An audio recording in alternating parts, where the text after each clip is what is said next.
I did read the book. I loved it. Welcome to another Fright Club premiere screening at Gateway Film Center. I like that it changed some things a little bit to kind of keep it fresh, so it didn't feel like you were having someone read the book to you. I do understand that. Tonight, an early look at the latest Stephen King adaptation, The Long Walk. The movie was good. The character development is what I really, really like, the interaction. With a conversation after featuring your thoughts on the film. This was a beautiful adaptation. It was honestly brutal. All I gotta say is I would have been eliminated a lot sooner because I can't hold my bladder at all. Now, here are your hosts, Hope Madden and George Wolf. What do we think? Yeah? You like that? I'm curious, how many people have read the book before seeing the movie? Okay, still a good number. How many of you who read the book don't like the movie? Okay. Okay, so one or two. all right. So it Interesting. wasn't okay because we Cliff Notes it. We had not read this book, so we know what the differences are. But I was curious, people who really loved the book, how much they were going to be annoyed by the ending. Yeah, the whole thing. What I read changed the ending up a little bit, but what struck me was, because I read a little bit about making the movie, and even someone as skilled in adapting Stephen King as Mike Flanagan had expressed concerns about making this one because just the nature of it. It's so much talky, which I think this does a better job of that than one of the main things I didn't like about The Life of Chuck that Flanagan did was that I felt like I was being read a book. Right. And that was just ruined it for me. I think this one does a better job with that, turning the script that's so talky into something cinematic intense. But we want to hear what you Yeah. thought. Anybody have thoughts? Come on down. Thoughts? Come on down. Especially people that we're have not read wireless, the book. so we can't come to you, Right. unfortunately. So, but got a long wire, but and also it gets. I mean, there are stretches in between the action, but then it gets brutal. It does. Definitely gets brutal. Yeah, it does. It takes a minute. I thought the performances were really good. I thought Cooper Hoffman was great. David Johnson from Alien Romulus, I thought he was really good. Yeah, Alien Romulus. Yeah. I know, we were the same way. We were like, I know that guy. It's just such a totally different part. Yeah, go ahead. What'd you think? On the whole, the movie was good. The ending was changed for those who read the book. Whoops, surprise, surprise. But I think this has been when the book came out and people said, we should make a movie, but it was deemed unfilmable for years. Right. And it had sat in development hell until recently. And then when I saw that they made a movie, I said, well, I must go. And I like the character interaction. That's what made it good, because I'm thinking, well, if they film it, are they going to pad it with people that it doesn't matter?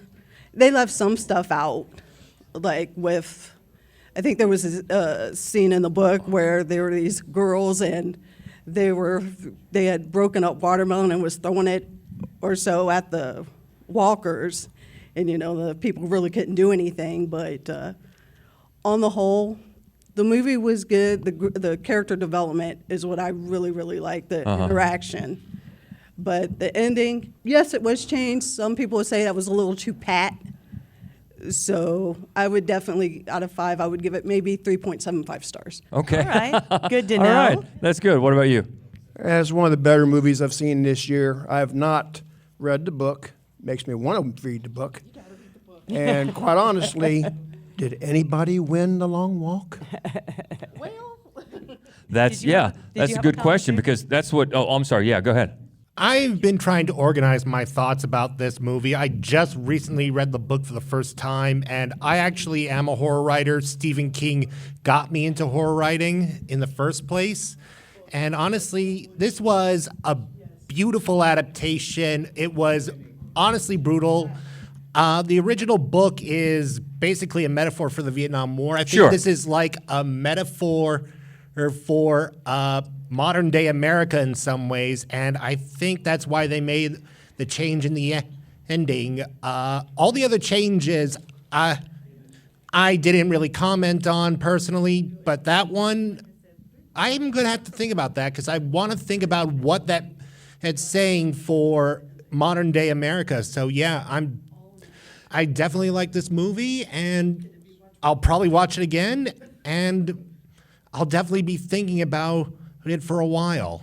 Yeah, I think you're right, because we actually got to see this a week or so ago. Yep. And when we were talking about it, the war metaphor is, of course, right there in your face. I mean, as they're walking along the path, they might as well be walking on patrol in the Vietnam War or any other kind of war like that. That's very in your face. And then there's subtext underneath that you alluded to about today's America that I think is a little harder to get at. But it's a lot more serious, because it also... This movie made me think that it was a more heartfelt, serious take on the Running Man themes. I mean, the Running Man is similar, but it's much more dark comedy about it going on than this is. Well, so this was directed by David Lawrence, who did Francis Lawrence, who did most of the Hunger Games films. And so this, to me, is tremendously similar Yep. in that idea of this capitalist spectacle to feed sort of the uninformed masses. No, your lives aren't that terrible, because look what you could get in the future. And I think that's one of the reasons why it made sense to make it today, because I think that those themes are even more relevant at this very second today than they were when the book came out in '79. Because what was Major's main theme was, you're not working hard enough. Yeah. You're lazy. Well, if and you the don't whole get thing, what you want, you're lazy. The whole world is watching you right now, son, and you've got money that you could never even spend so much money. And what is it that you want? So he's just seen his best friend, these people that he's watched all of these boys die, and what he's supposed to immediately think about is riches and how this is going to benefit him. Yeah. Yeah, and Mark Hamill's having a good Stephen King year, isn't he? He is. Because I didn't really care, as I said, for The Life of Chuck, but he was great in it. Mark Hamill was great in it. I like him as a villain also. Yeah. He makes a good villain. Yeah. He was a good voice of the Joker back in the day, and he makes a good villain. Yeah, yeah. Any other? Come on down. We'd love to get you on the mic if you don't mind. All I gotta say is I would have been eliminated a lot sooner because I can't hold my bladder at all. I would have been one of those guys. I gotta poop. I gotta go. I would say it was good. I don't know if anyone felt the same, but it was kind of like 100 Dead Men Walking. So you knew like some of the tension. Like it wasn't a matter of if, just when. And so it's like, okay, you just kind of know what's going to happen, which I guess is kind of the point. But that was really good. I enjoyed it a lot, for sure. That was a good Stephen King movie, for sure. That's awesome. Yeah, I did appreciate, it had to get brutal. I mean, some of those deaths were, but they had to, because they had such long stretches. The story itself is not a horror story unless you make those deaths horrific. And then you have the great Judy Greer come along and just rip your heart out. She's always great, but just rips your heart out as the mother character. Yeah, but cinematically also, one of the reasons why it would be difficult is because there's so little variation in scene, right? You don't get to cut away and see what's happening with these characters over here. You don't get to have flashbacks. They don't get to show instead of tell much at all. You have to get all of the character development through dialogue. There's not really any exposition. It's just a lot of people talking, and all you're seeing is these same 100, then 40, then 35, then 15, just the same bodies moving in one direction. Yeah. So it's a tough movie to make, and I think that they did a nice job of keeping it visually interesting for you. Exactly right, because I can see how someone, as the other woman alluded to, them talking about how it's just you can't film it, because that's a lot of inherent challenges to just what you said, making it cinematic. Yeah. There's so much talking. And it's a big challenge that I think they succeeded better than I really expected, especially after coming off so much talking in The Life of Chuck. Yeah. This does a better job of that with the character development. Okay, so I did read the book. The one thing that I noticed was that in the book, you could really feel the physical pain throughout it, especially at the end, the back half of the book. Like, you're just really feeling like their legs cramping and they can't feel their feet, and on and on. And even though it was really hard to project that up into the movie, I thought the tension was really there. So Good. yeah, I loved it. I don't know. Good. Yeah. Well, that's good to know, especially from someone who has read the book. Yeah. So I gotta say, it might not be one of my favorite Stephen King books, but it's probably my favorite out of the Bachman books. And leading into this movie, my buddy Braden up there, he knows that I was definitely very excited about it. But also in the back of my head, I was kind of cautiously optimistic because I understand that one of the more difficult aspects of filming this movie is the fact that a lot of it is Garrity's like inner monologue and trying to figure out how to put that properly on the screen. And I will say, like, I didn't like the movie as much as I thought I would, but I still thought it was a really good movie. I'd say I'd give it like a 7 out of 10. I liked that it changed. If you read the book beforehand, I liked that it changed some things a little bit to kind of keep it fresh, so it didn't feel like you were having someone read the book to you. I do understand that. My only complaint was the ending. Initially, I really liked the twist. However, it felt a little too much like Hunger Games. I would say I still enjoyed it, though. I still enjoyed it.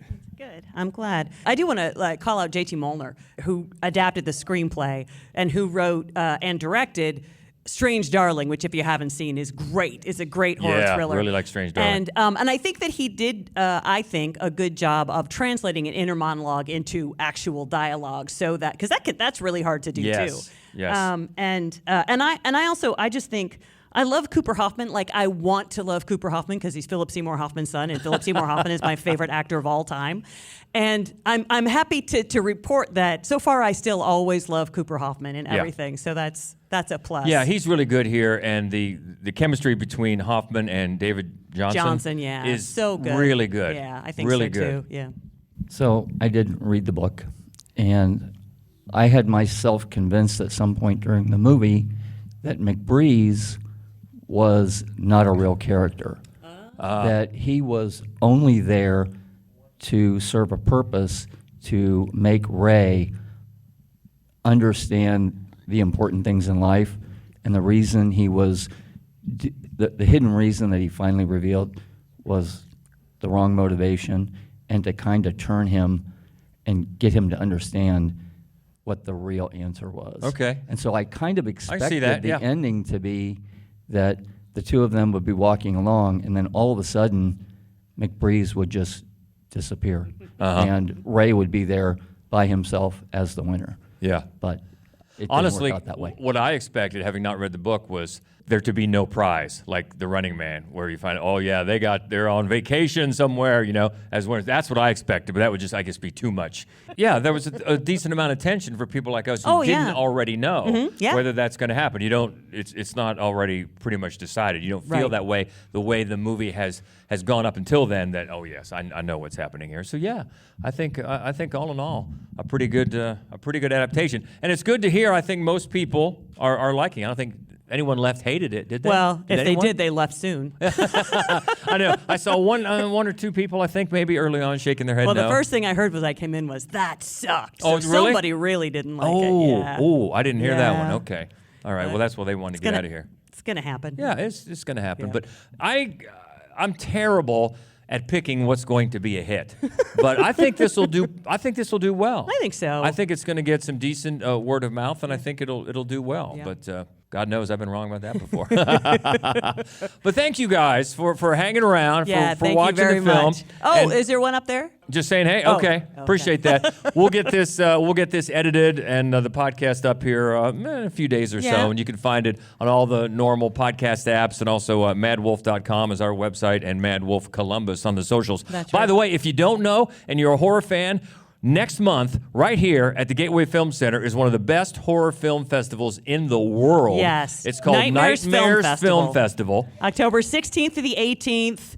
It is going, it always is. It is really, and it's the 10th anniversary. you. It's the 10th year of it. It's such a great festival. So come back out. Yeah. Watch some movies with us. Yeah, come right here. It's great to have something so cool right here in our own backyard. And it's just fantastic for the horror fans. So we hope to see you back here. And again, the second Friday of every month, That's we right. do the Fright Club. Fright Club Live. Yeah.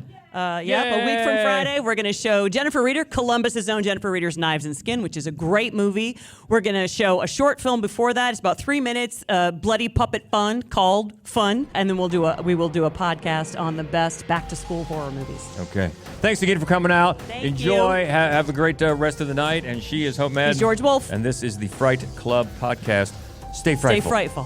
Hello, darling. This is Elvira, Mistress of the Dark. And stay frightful, my friend.